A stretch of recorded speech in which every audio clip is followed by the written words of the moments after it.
Stop being embarrassed by your books. Welcome to We Just Want You to Read. My name is Paige, and I'm here to talk about guilty pleasure reading. So, you know that feeling. You've just read a fantastic book. It is about vampires, it is about love, it is about romance, and you finish it and you're just like, oh my goodness, I need to read something classy or something classic. I need to read, I don't know. Maybe I don't do that, so I don't know. I need to read something with Tolstoy in it or something. That's basically what we're going to be talking about today. We're going to get into the idea of what a guilty pleasure is and the idea of literary elitism. And we're going to talk about those things and lean into reading for radical joy. There is no place for guilt in reading. Reading is about joy, escape, comfort, all valid. Let's get into it. So I came up with the idea for this video when hearing people say, hey, I was reading, let's just say, I was reading Twilight and I didn't tell anyone about it. I had a really good time, but I know it's not real reading. Not real reading? Seriously? All reading is real reading. They're like, oh, I was reading this fan fiction. Not really reading. No. It's all real reading. There's this idea that there's a hierarchy of reading. So it goes, stuff that you read in high school, which is told to be classics, and then everything else where people find joy in reading. There's basically judgment if you're not reading the stuff up here that you're not really reading. Things that are you read in college or you read from a specific source, things that are hard to read, things that challenge you in different ways. Just because it's not hard to read doesn't mean it's not worthy of reading. It's the whole idea of highbrow reading versus lowbrow reading, classics, literary fiction, dense history versus valid genre fiction, things like romance, fantasy, sci-fi, horror, etc. is just like not. It is whatever. Because you're not reading that literary or classic fiction. I guess the idea is that classical or literary fiction teaches you something, that it has to be difficult or morally challenging for you to be able to read through the layers and not have everything just handed to you. And that those books that are soothing or, just have a fun time with aren't. So for people who are newly adults or in the middle of their adulthood life thing, who are falling back in love with reading, it can be tough because you're told that only books from a certain category are the ones that you are allowed to talk about, to share, to brag about. There are books that if you read a romance book or a sci-fi book, you keep that to yourself. And it brought you joy, brought you escapism, but you can't talk about it with anyone else.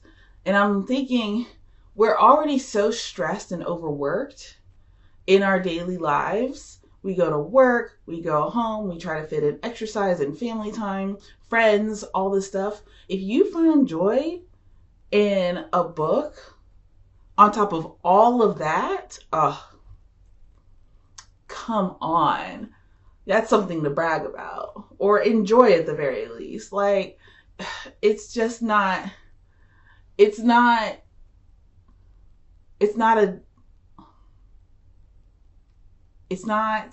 a competition. Reading should be fun most of the time. Sometimes it's just necessary evil, but for a lot of the times it should be fun. It is a de-stressor, and I would like to argue a form of self-care, no matter what you're reading. When your brain is tired of all those things that I talked about, reading can be that thing that just lightens everything, especially if you find the genre that you're really interested in. It can just make everything so much lighter and so much better. It's comparable to It's comparable to people who play video games when they get home from work. Just get your brain into this story space, live in another world for a little bit, and just exhale. That's what reading is. The goal is literacy, engagement, spending time with a book instead of, I don't know, just staring at the television screen to watch a show that you don't even really like. It'd be different if you like the show, but most of the time you're just zoning out. So who knows if you like the show. But there's no hate on TV either. It's just we're talking about reading. So the goal is to get you back into reading, to get you into a good book and building the habit. The vocabulary, maybe even just like empathy. Doesn't matter what the cover art is. Doesn't matter what or where you found it, or if your friends have read it or heard of it, if they're teaching it in schools and colleges. Sometimes that fluffy book is what you need to get back into reading, and that is a valid form of reading as well. So the topic of a guilty pleasure comes up very often when we're not ashamed, but we're just going to say it, ashamed of a book that we are reading or have read, and we think, oh, it's not good enough. But a lot of those times, those books come from those genre reads that I mentioned earlier.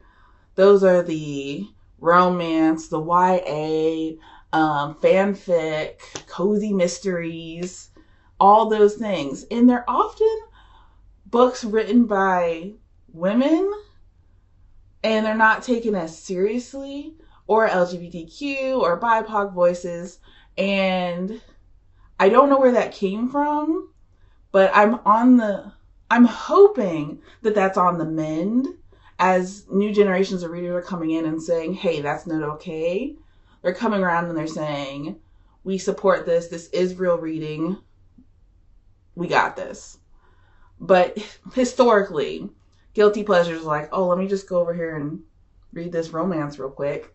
Or, oh, let me just go over here and read this queer contemporary book real quick. Or this YA book. Oh, man.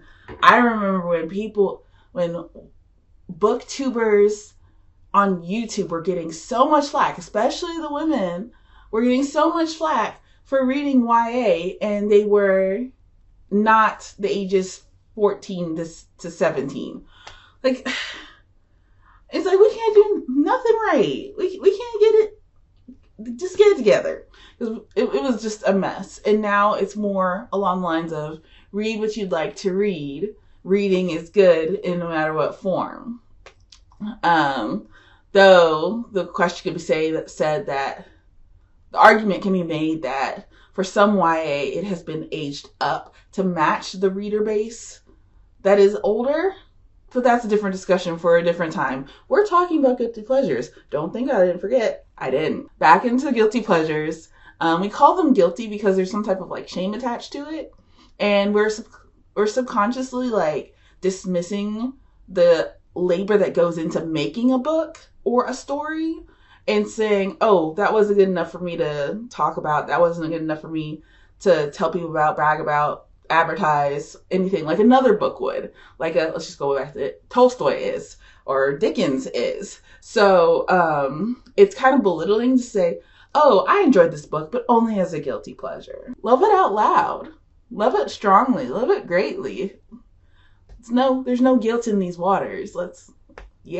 So one thing that I like to do whenever I hear someone say, oh, I read this book, but it was just a guilty pleasure. It was no big thing. I didn't take it too seriously or anything. They're trying to belittle the read or the interaction with it. I like to say, hey, you read, I don't know, a romance book. It's not trashy. It's emotionally intelligent. It's empowering. It's fundamentally about hope, healthy communication, or bad communication and how to recognize that. Complex emotional arcs, relationships. Now, how is that How is that trashy? How is that bad? Sounds like a lesson that I know a lot of people need to learn. I know people who start reading and they're like, hey, I learned how to talk to my spouse because I recognize their point of view. Or, hey, I realized that my kids are going through things that I didn't recognize because I'm so far removed from being a kid. Like, you can learn so many things. Empathy. Empathy is the main thing you can get from reading. It's not just escapism, it's also putting yourself in someone else's shoes. Fan fiction, that is writing practice, community building, some things that are just so hard to do on your own, but you get practice from a story you love and you get in there and you can build community with others who are doing the same thing. How is that not something wonderful? How is that guilty? I think that's wonderful. So how about we reframe it? Instead of guilty pleasure, it's a comfort read, or a joy read, or joyful read, or essential escapism, or like a soul food book. Maybe not like a cookbook, but like, okay, it fed my soul type of book. Something different. But in conclusion, basically, your book collection, what you read, is a reflection of you and your needs and your mental state and your desires. And if you try something new and you love it, it doesn't have to be a guilty read. It doesn't have to be something that you're ashamed of. You are the only critic that matters. And if you loved it, whether it was a good book or bad book, you just enjoyed it, if it's you, that's what matters. You don't have to judge your books by the eyes of someone else or the thoughts of someone else. This is on you and what you love. If it brings you joy, good.